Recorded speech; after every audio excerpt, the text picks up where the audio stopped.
Nanti frame-nya kayak gimana? Kayak biasa gitu. Serah lu deh ngeditnya kayak gimana, bingung gua. Oke guys, let's check it out. Halo, assalamualaikum semuanya. Berjumpa lagi dengan saya Dayang Melati, and you are watching Dynamic Marketing Class. As you can see, kayaknya kita di vibes yang baru, dan gua harap kali ini di YouTube kita kali ini dan Instagram IGTV, asik. Oke. So, kalian bisa ngedapetin case-case tadi yang bisa bermanfaat untuk bisnis kalian, untuk karir kalian. I don't know, we are talking about marketing.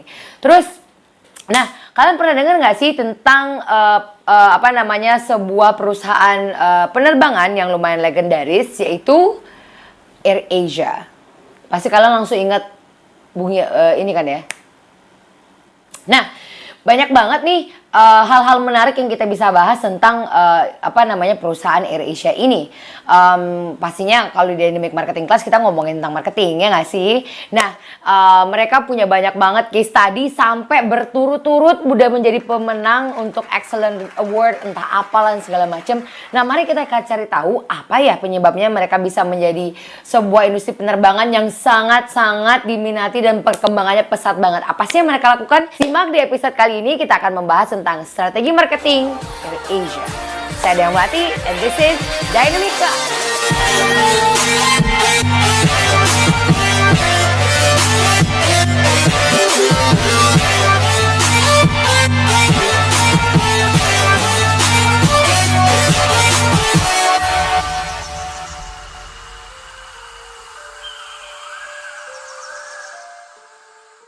Oke, sekarang kita ngomongin tentang penerbangan, ngomongin industri penerbangan, yaitu tentang AirAsia. Kalian tahu nggak sih gimana pertama kali foundernya dan CEO-nya juga saat ini, Tony Fernandes, membangun dan juga mengawali karirnya di industri penerbangan. Tony Fernandes, seperti yang kita tahu, adalah seorang Indian Malaysian, dan dia itu literally terinspirasi pengen banget punya pesawat penerbangan, walaupun dia udah punya karir yang sukses banget di Sony gitu kan ya, ataupun di perusahaan-perusahaan lainnya. Karena waktu dia kuliah di UK, dia nggak punya uang untuk balik ke Malaysia ketika salah satu dari orang tuanya meninggal. Lumayan sedih ya. Tapi ini merupakan salah satu cost yang bagus juga. Banyak yang motivasi orang tuh kan datangnya dari banyak hal gitu. Dan secara pribadi gue bisa relate yang kayak, wah, itu merupakan satu momentum yang gila banget, dan mungkin menjadi inspirasi dan motivasi dia juga untuk membangun bisnis ini. Karena apa? Karena bisnis model dari AirAsia itu adalah low cost carrier. Artinya emang penerbangan bukan penerbangan yang wow, penerbangan bisnis dan lain sebagainya seperti Qatar Airlines, British Airlines, Garuda. Emang jauh dari harganya dari itu, karena emang dia low cost carrier. Asal muasalnya udah kita tahu, dan dia bahkan berani banget mengambil resiko ketika membeli pesawat AirAsia ini hanya dengan RM1 gitu loh, 3.300 per sahamnya, dan itu tuh murah banget. Wow. Dan kalau ngelihat gimana perjuangan dan sejarahnya AirAsia ini, patut untuk kita menjadikan sumber inspirasi kita dalam membangun bisnis kita, maupun itu all shop, kamu jualan kentang apa segala macam, semoga ini menginspirasi. Jadi ada 4 tips, nanti pasti ada bonusnya ya nggak sih, sukses marketingnya AirAsia. Yang pertama yang selalu kita tahu adalah memang dari segi, kalian pasti mau ngira ini ya, murah ya. Nope, bukan harga, dan juga bukan yang karena mereka yang sangat banyak banget diskonnya, bukan. Yang pertama itu adalah branding. Branding mereka yang identifikasi berwarna merah, ya nggak sih? Yang kayak, siapa sih yang nggak kenal pesawat warna merah? Pasti ingatnya kalau di Asia itu ya AirAsia.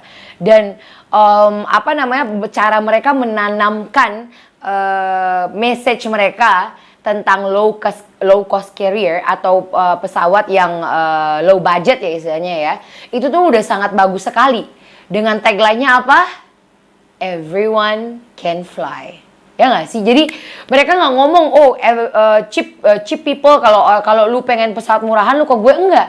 Tapi mereka make things possible. Jadi message brandingnya itu sangat bagus. Itu everyone can fly, dari colornya, dari brand positioningnya, brand message-nya itu sangat bagus. Jadi kalau bisa kita juga tahu nih, misalnya kalau kalian jualan risoles yang kayak gimana, apakah risoles yang mahal, risoles manis, terus kasih tahu dong, atau enggak kayak kurus bersama risoles, I don't know. Oke. Kayak kasih tentukan message branding kalian. Oke? Yang kedua.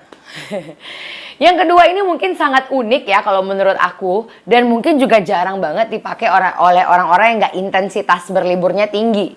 Karena mereka, target market mereka emang orang yang frequently flying gitu, istilahnya yang sering banget terbang gitu di seluruh Asia. Yaitu mereka mempunyai package, ya nggak sih? Jadi ada package holiday nih, kalau seandainya kamu ke Vietnam, itu udah ada package langsungnya gitu loh. Jadi kita nggak mikir lagi nih, oh aku pengen liburan nih selama 3 hari atau 4 hari ke Vietnam. Itu dia udah menentukan packagingnya gitu. Nah ini juga ide bagus untuk kita nih, para UMKM ataupun pebisnis pemula, startup, I don't know, yang namanya istilah kolaborasi dengan stakeholder kalian. Contohnya adalah yang recently adalah grocery contohnya. Nah grocery itu jualan perlengkapan dapur. Nah, kita ya berkolaborasinya dengan orang-orang yang jualan sayuran hidroponik, brand lokal, dan lain-lain sebagainya, dibandeling untuk mendistribusi, ini istilahnya message atau produk kalian itu seperti apa. Oke, berarti yang kedua adalah produk package yang mantap. Oke, sekarang kita masuk yang ketiga. Menurut gue yang ketiga ini adalah strategi marketing mereka yang paling seksi. Kenapa? Kenapa ini seksi banget guys? Bukan karena pramugarinya cantik-cantik atau pramugaranya yang gitu ya. Tapi emang literally strategi yang ketiga ini adalah iklan mereka itu emang best banget.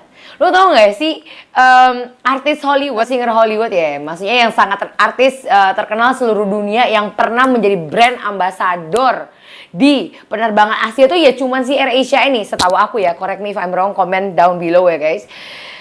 Dan itu mereka bisa membawa seorang Taylor Swift. Gila gak tuh? Taylor Swift, siapa sih di dunia ini? Lu tahu Taylor Swift gak? Tahu dong. Tahu Taylor Swift gak? Tahu ya? Suka lagu apa? Everything is Changed sama Ed Sheeran. Wah. Masih kolaborasi lagi. So you see, mereka iklannya mereka itu cuma nggak sekedar iklan gitu loh, yang kayak emang cocok banget dengan dengan target marketnya, yang relate banget dengan target marketnya. I mean, siapa sih di planet bumi ini yang kayak yang kelahiran 90-an yang nggak tahu Taylor Swift gitu. So I don't know, correct me if I'm wrong. Kalau kalian pengen menghujat juga silakan, gue tunggu komennya di bawah. Sebagai fans Taylor Swift yang ya biasa aja sih, cuman ya respect banget sama advertisingnya mereka. Lalu yang kedua, mereka itu nggak ragu-ragu juga ketika beriklan itu berkolaborasi dengan brand lokal. Dan bahkan kalian tahu nggak sih yang waktu mereka iklan yang pakai nasi mama yang ada nasi mama yang ada ikannya, ini juga lumayan cultural ya sebenarnya di Malaysia waktu itu. So advertising itu tuh emang gokil banget ya pokoknya. Jadi kalau kalian pengen tahu lebih detailnya tuh pantengin, cek YouTube-nya AirAsia atau Google aja iklan AirAsia. Oke, siap. Yang keempat, haus guys, bentar ya.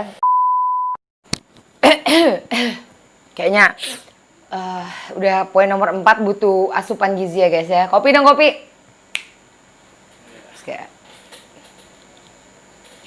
Oke. Kita minum dulu guys. Kopi is ini gue tahu, it's the scream of apa ya, gue lupa yang di Jeko itu loh. Coffee is a sign of apalah. Ya guys, nanti gue take down below ya apa ininya, tapi kamu minum dulu. Oke.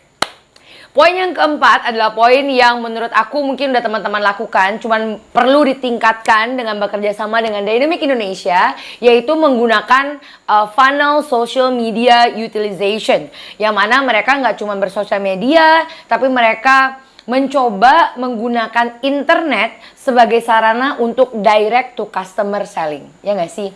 Kamu melihat aja, dulu AirAsia itu pernah kerjasama nih sama boleh sebut brand kan ya guys? Boleh ya? Oke, makasih loh ya. dengan Traveloka kan. Terus akhirnya karena dia tahu kayak home base-nya AirAsia sendiri, websitenya AirAsia sendiri mengalami kekurangan traffic, akhirnya mereka sekarang keluar dari platform tersebut. Kalau bisa dibilang mereka sangat independen sekali karena user base-nya mereka atau yang mendatangi websitenya mereka itu udah cukup banyak gitu loh. Jadi gunakanlah platform-platform sosial media itu untuk membentuk kolam-kolam kita sendiri. Ya, jadi kalau kamu jual di Shopee, jualan di Bukalapak, terus gimana dong, Day? Boleh nggak sih aku punya Instagram? Ya boleh dong. Karena itu adalah sebagai user database kita sendiri. Jadi itu malah sangat-sangat dianjurkan untuk teman-teman mempunyai Instagram sendiri, mempunyai website sendiri. Karena kalau kita lihat pemain-pemain besar, mereka andalkan adalah ya database-nya itu. Kamu coba bayangin. Kayak terus ada hari kiamat. Tiba-tiba Facebook nggak ada. Tiba-tiba Instagram down. Twitter down. Google down. YouTube down 5 menit aja aku udah gila. Nah, jadi bersiap-siaplah untuk itu dengan cara mengumpulkan database, nomor telepon, dan email mereka. Ini udah hype banget loh by the way di US. So, check this out. Nah, seperti biasa, powerful tadi janjinya kan 4 kan ya. Pasti aku selalu save the best for the last, yaitu tips yang kelima. Tips yang kelima ini aku bisa bilang sangat-sangat powerful dan juga bisa menjadi inti kesuksesan dari AirAsia tersebut. Penasaran nggak apa? Iklan dulu ya.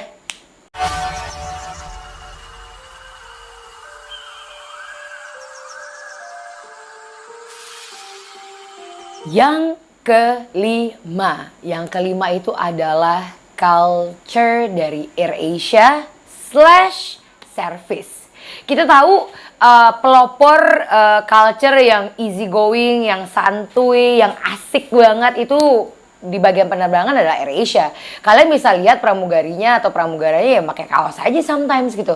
Dan bahkan kita juga lihat bagaimana PR-nya Tony Fernandes yang dia jadi pramugara.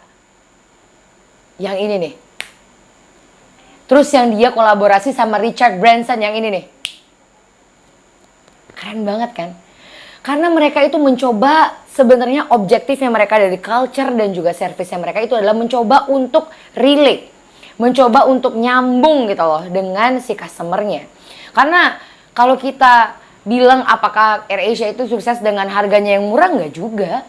Banyak kok kayaknya pesawat-pesawat yang murah lainnya di luar negeri dan bahkan di luar Indonesia gitu. Ada beberapa di dalam Indonesia, beberapa kompetitor. Tapi kenapa AirAsia tuh yang kayaknya banget gitu loh. Gue bingung apa dong kata-katanya banget gitu. Yo, menonjol banget gitu. Karena dia brandnya dia itu adalah promise. Brandnya dia itu adalah komunikasi antara sebuah perusahaan yang menjanjikan sesuatu yang sangat dependable atau yang bisa diandalkan oleh si customer-nya. So, pertanyaannya apakah kita sudah menjadi sebuah perusahaan yang bisa menjawab solusi dari customer, yang relate dengan customer, dan pastinya yang ketiga bisa istilahnya menjadi andalan dari customer kita. So, itu aja 5 tips strategi marketing dari AirAsia. Semoga ini bisa menjadi inspirasi kita untuk menjadi lebih baik di usaha kita, karir kita, dan lain sebagainya. Saya Dang Melati undur dulu, mohon maaf kalau seandainya ada kata-kata yang salah. Jangan lupa like, comment, subscribe, apalagi? Share. Terus kalau kalian ada apa-apa silahkan komen di bawah ya. Jangan lupa share this to all of your friends, komunitas kalian. Dan sampai jumpa di next episode Dynamic Marketing Class. Saya Dang Melati, bye-bye.